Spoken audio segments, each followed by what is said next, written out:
Well, he did it. He dropped the tariffs on the dang door. He dropped them down on the table. He laying the smackers down on our Canadian government, Justin Trudeau. Yes, Donald Trump dropped an announcement yesterday on Mexico and as well as us here north of the border saying if you don't get your crap together, we're slapping a 25% tariff on all goods that are coming into the U.S. This sent shockwaves through the Canadian system up here in our news. It was all it's been talked about. You've probably seen it at this point, but now we're going to get into the nitty gritty and the details of what does this actually mean? Okay, we've heard a lot about tariffs and threats of tariffs and people saying, well, Trump's just a bully, this, that, the other. But what does this actually mean for our economy and what's going to happen here moving forward? That's what we're going to answer today, and that's what we're going to get into. But first, let's actually read the tweet. Let's read the post that Trump put up on his platform, Truth Social. It reads, as everyone is aware, thousands of people are pouring through Mexico and Canada, bringing crime and drugs at levels never seen before. Right now, a caravan coming from Mexico composed of thousands of people seems to be unstoppable in its quest to come through our currently open border. On January 20th, as one of many first executive orders, I will sign all necessary documents to charge Mexico and Canada a 25% tariff on all products coming into the United States and ridiculous open borders. This tariff will remain in effect until such a time as drugs, in particular fentanyl, and illegal aliens stop the invasion of our country. Both Mexico and Canada have the absolute right and power to easily solve this long simmering problem. We hereby demand that they use this power, and until such time they do, it is time for them to pay a very big price. This is what Donald Trump laid down yesterday at approximately 4:35 Eastern time. He made it very clear in no uncertain terms. Trudeau, you better clean up your border and all the nonsense that you're letting coming across our open border, or you're going to pay a very big price. With so much talk about tariffs and what does this mean, before we get into the nitty gritty of what all this is about and what this means, let's actually think about and establish the foundation of what is a tariff, how does it work, how does it operate. There's some people who watch the show who know what this means. There's others who don't really know what this means. We're going to kind of go a bit of a 2.5 minute explanation of tariffs from Howard Lutnick, who's the CEO of Cantor Fitzgerald, which is an investment bank and brokerage business. He breaks it down in about a very good way, talking with, I think it was CNBC, about what do these tariffs mean, how do they operate, and what does it mean between international trade partners? Here you go. We can't sell a Ford or GM in Europe. You go to Europe, you can't sell a Ford or GM. Why? There's 100% tariffs. How about in Japan? 100% tariffs. So do you think if we said, we're going to tariff you the way you tariff us, do you think they're going to allow Mercedes and all these Japanese companies and Porsches and BMWs to all of a sudden have 100% tariffs in America? Of course not. They're going to come and negotiate, and their tariffs are going to come down. And finally, Ford and General Motors are going to be able to sell in these places. How's that sound? Of course they're going to come down. Of course. This is just negotiating. It absolutely makes sense. If you do it strategically, if it's across the board, it creates a real problem. And the question is whether you believe the president is going to do it strategically or across the board. He keeps saying it across the board. Well, when you're running for office, you make broad statements so people understand you. Right. Okay? Tariffs are an amazing tool by the president to use. They're an amazing tool, but right. He understands don't tariff stuff we don't make. Right? If we don't make it, and you want to buy it, I don't want to put the price up there. It's pointless, but use tariffs to build in America. If we want to make it in America, tariff it, or if we're competing with it, tariff it. But you got to remember, we need to protect the American worker. Finally, someone's going to protect the American worker, and Donald Trump is here to protect the American worker. Do you think we make a lot of money in tariffs, or if they're used as negotiating tactics? Look, tariffs will come down there. We're not going to have super high tariffs here either. There's not going to be a big pot of money at the end of the day. I love that story. So which is it? Do we make a lot of money on tariffs, or we bring productivity here and we drive up our workers here? So it's a win-win scenario.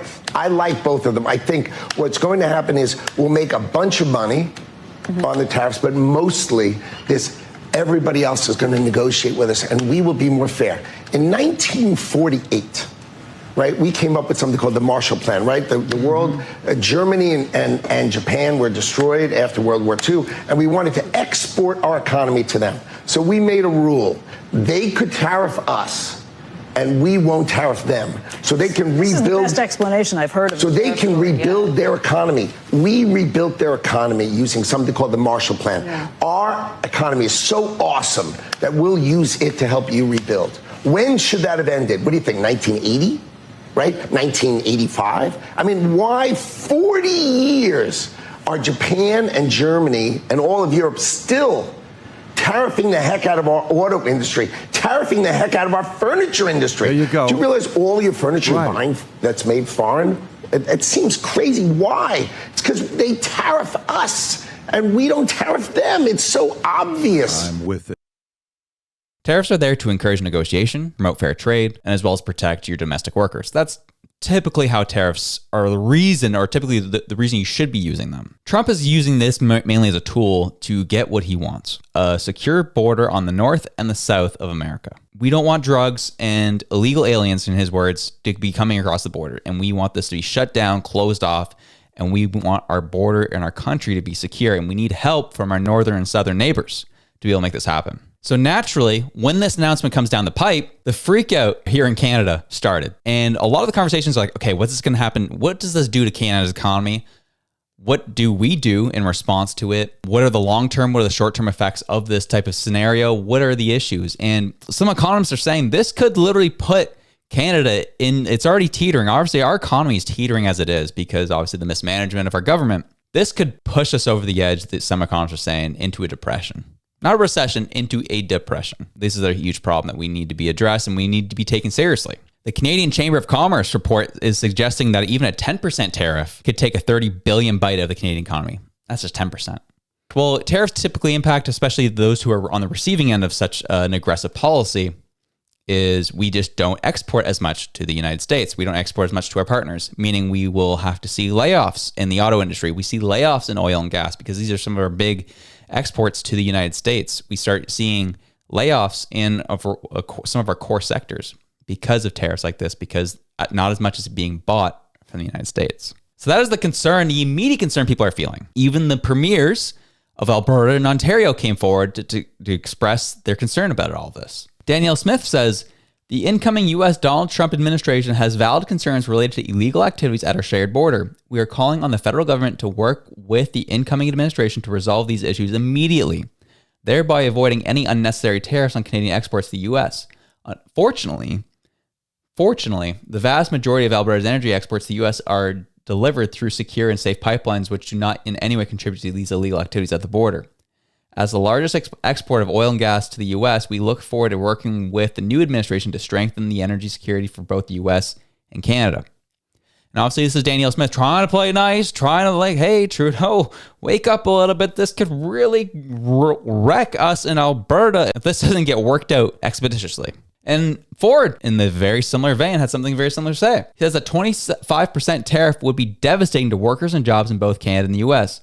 The federal government needs to take the situation at our border seriously. We need a Team Canada approach and response, and we need it now. Prime Minister Trudeau must call an urgent meeting with all premiers. Rightfully so. Premiers of every province are freaking out, especially the ones who share a border with the United States. Those who have significant and core economies that export to the United States are obviously very concerned, and rightfully so. Something that we do need to keep in mind too is the fact that the U.S. does rely on us quite frequently too. They do rely on our goods. So this does kind of go both ways. It's just about who can suffer longest. And right now, the U.S. is in a place of strength, and we are not, because of the mismanagement of our country and our economy. We are definitely on the razor's edge of falling completely flat on our faces if these tariffs go for any significant length of time. So the conversation keeps coming back to, how is Canada going to respond? What do we do? Are we going to tariff them? Are we going to actually have a conversation with them, see if we can bring those tariffs down? How do we negotiate through this? 25 seems a little aggressive. These are the conversations that are happening. The only conversation that doesn't seem to be happening, aside from people like Danielle Smith and also Ford coming forward and be like, there's a way out of this. Secure the border. Our border has been an absolute joke. All we got to do is secure the heck out of it and we'll be set.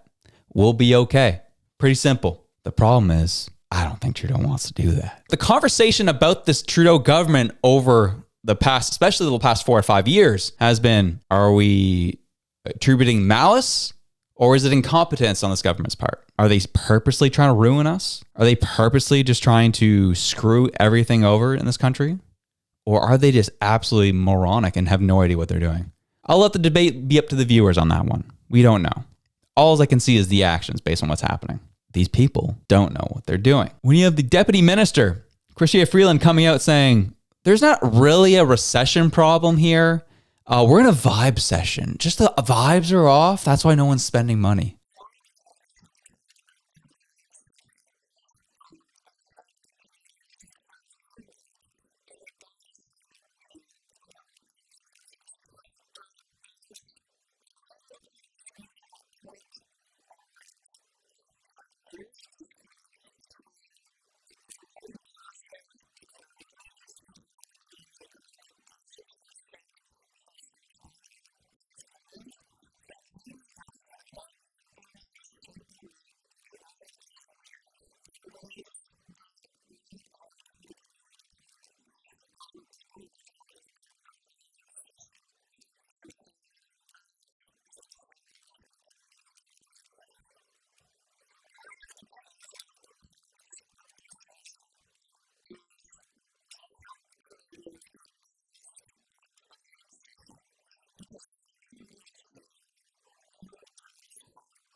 These people will point the finger at literally anything. Friggin' Bozo the Clown is the problem for the Canadian economy being in the toilet. They'll find anything to blame. That's what Trudeau's administration has done in the past when Trump has put tariffs on us, is they've just responded in kind. They're like, okay, you're going to tariff us, then we're going to tariff you.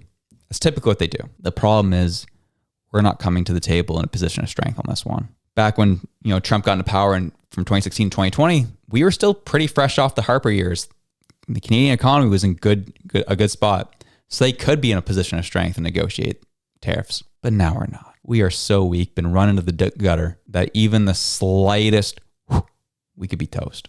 A lot of people are asking, this could be a good thing for those liberal supporters out there to really wake up to what's going on. And I would say, not so fast. Be careful. Because now, as things get worse in our economy, and if they don't do anything about the border, and they just try to tariff them back, we will obviously start feeling the pain of those lack of negotiations. And Trudeau can stand up in the House of Commons and say, Orange man bad.